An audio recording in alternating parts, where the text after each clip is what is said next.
पश्चिम बंगाल के विधानसभा चुनाव में पहला वोट पड़ने में अभी 24 दिन का वक्त है। उससे पहले बीजेपी के स्टार प्रचारक योगी आदित्यनाथ ने मालदा में रैली की। उन्होंने कहा कि 2 मई के बाद जब बीजेपी की सरकार बनेगी तो गुंडे अपनी जान की भीख मांगते हुए गली में तख्ती लटकाए घूमेंगे।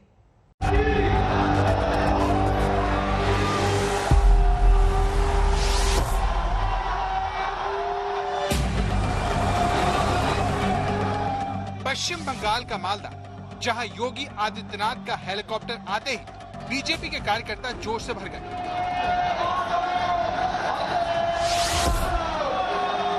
भारत माता की वंदे। योगी आदित्यनाथ बीजेपी के लिए चुनाव प्रचार करते रहे,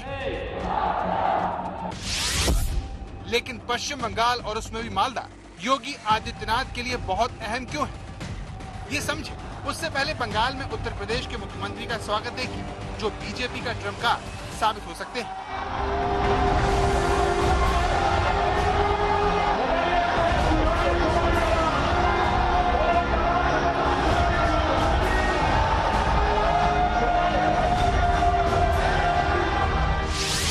पश्चिम बंगाल के मालदा जिले की सीमाएं बांग्लादेश से लगती हैं। यहाँ मुस्लिम वोटर बहुमत में है। ऐसे में बीजेपी ने हिंदुत्व की धार तेज करने के लिए योगी आदित्यनाथ को मैदान में उतारा है।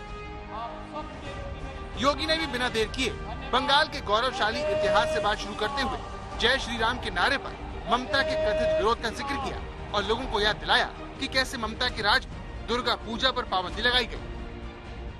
मैं ममता दीदी जी से अनुरोध करना चाहता हूँ, एक सरकार कभी उत्तर प्रदेश में थी जो अयोध्या में राम भक्तों पर गोली चलाती थी। उस सरकार का हर्ष आपने देखा है क्या हो गया है, और अब बारी बंगाल में टीएमसी की सरकार की है। राम के बगैर भारत का कोई काम ही नहीं, और जो रामद्रोही हैं उनके अभी भारत में कोई काम नहीं, बंगाल में कोई काम नहीं। पश्चिम बंगाल के विधानसभा चुनाव में बीजेपी की कोशिश ममता बनर्जी को हिंदू विरोधी ठहराने की है, ताकि राज्य के 70% हिंदू वोट को एकजुट किया जा सके। लोक नीति CSDS के साल 2019 के सर्वे के मुताबिक 50% ब्राह्मण, कायस्थ और ऊंची जाति के लोगों ने पश्चिम बंगाल के चुनाव में बीजेपी को वोट दिया। योगी आदित्यनाथ के प्रचार से बीजेपी को इस समर्थन बढ़ने की उम्मीद है। बीजेपी का दावा है कि मालदा में दीदी की शहर से लव जिहाद के मामले बढ़ रहे हैं, जिसे योगी के उत्तर प्रदेश में बनाए गए कड़े कानून से काबू में किया जा सकता है। यहाँ पर लव जिहाद की घटनाओं को भी अंजाम दिया जा रहा है।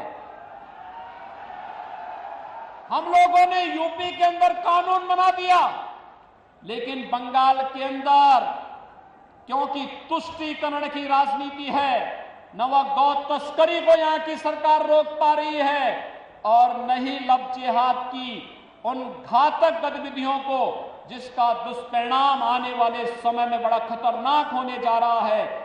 मालदा में योगी आदित्यनाथ ने बहुत ही कड़े शब्दों में तुष्टीकरण, लव जिहाद और गो हत्या पर सवाल उठाए हैं। ममता बनर्जी को कटघरे में खड़ा किया है और खास तौर पर उन पर तुष्टीकरण का आरोप लगाया है। और ये सिर्फ इसलिए नहीं कि ये बीजेपी का आरोप है। योगी आदित्यनाथ के मुंह से अगर ऐसा बयान निकलता है तो इसका संदेश हिंदू वोटर्स के पास बहुत सख्ती से जाता है। और इसी मकसद से योगी आदित्यनाथ की पहली रैली बीजेपी ने मालदा जैसी जगह में आयोजित की, जहां पर मुस्लिम वोटर्स की संख्या काफी ज्यादा है।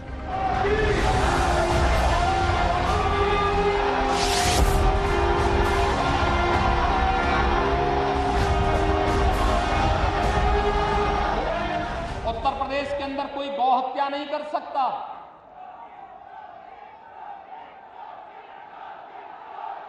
मित्रों, कोई नहीं कर सकता। हमारी सरकार 2017 में आई थी और 2017 में आते ही उत्तर प्रदेश के अंदर गौ तस्करी और इलीगल स्लॉटर हाउसेज एक झटके में बंद हो गए। 24 घंटे के अंदर बंद हुए थे। आप भारतीय जनता पार्टी की सरकार को लेकर के तो आइए, 24 घंटे के अंदर सभी इलीगल स्लॉटर हाउसेज बंद हो जाएंगे। पश्चिम बंगाल चुनाव में हिंदुत्व के मुद्दे के अलावा बीजेपी का सारा जोर राज्य में अराजकता और भ्रष्टाचार पर है। योगी के जरिए बीजेपी बंगाल के वोटरों को उत्तर प्रदेश में अपराधियों पर हुई कड़ी कार्रवाई को याद दिलाकर वोट पाना चाहती है। तब टीएमसी के नाम पर जो लोग गुंडागर्दी कर रहे हैं, आप देखते होंगे उत्तर प्रदेश के अंदर जो लोग पहले गुंडागर्दी करते थे, आज वे लोग अपने गलियों में अपने गले में तख्ती बांध करके चलते हैं कि रहम कर दो। योगी आदित्यनाथ ने दावा किया कि बंगाल में बीजेपी की सरकार बनने पर भी ऐसा ही होगा। 2 मई के बाद राज्य में गुंडे जिंदगी की भीख मांगेंगे। 2 मई के बाद भारतीय जनता पार्टी की सरकार जब बंगाल के अंदर बनेगी तो टीएमसी और कम्युनिस्टों के नाम पर गुंडागर्दी और अराजकता फैलाने वाले गुंडे अपनी जान की भीख मांगते हुए गलियों अपने गले में तख्ती लेकर के घूमते हुए फिरेंगे। और उस समय फिर वो दृश्य देश के सामने होगा कि जो भी कानून के साथ खिलवाड़ करेगा उसको अपनी जान की भीख मांगने के लिए इसी प्रकार से मजबूर होना पड़ेगा। पश्चिम बंगाल से पहले योगी आदित्यनाथ ने हैदराबाद म्युनिसिपल कॉर्पोरेशन के चुनाव में प्रचार किया था, जहां बीजेपी ने 48 सीट जीती थी और ओवैसी की पार्टी को तीसरे पायदान पर खिसका दिया था। बिहार चुनाव में भी योगी ने 17 जिलों में 19 रैलियां की और माना जाता है कि 75 सीटों पर उनका प्रभाव देखने को मिला। पश्चिम बंगाल को लेकर बीजेपी की उम्मीदें बहुत ज्यादा है। ममता सरकार के खिलाफ 10 साल की सत्ता विरोधी लहर है और मालदा जैसे जिलों में ध्रुवीकरण बहुत ज्यादा है। साल 2019 के चुनाव में मालदा उत्तर की लोकसभा सीट बीजेपी कब्जा करने में कामयाब हो गई। हालांकि इस चुनाव में ममता सरकार ने योगी आदित्यनाथ को चुनाव प्रचार की इजाजत नहीं दी थी। इस वजह से योगी आदित्यनाथ को झारखंड में ही रैली करनी पड़ी थी, लेकिन इस बार ऐसा नहीं हुआ, जिसने पश्चिम बंगाल के चुनाव में योगी की धमाकेदार एंट्री का रास्ता साफ कर दिया।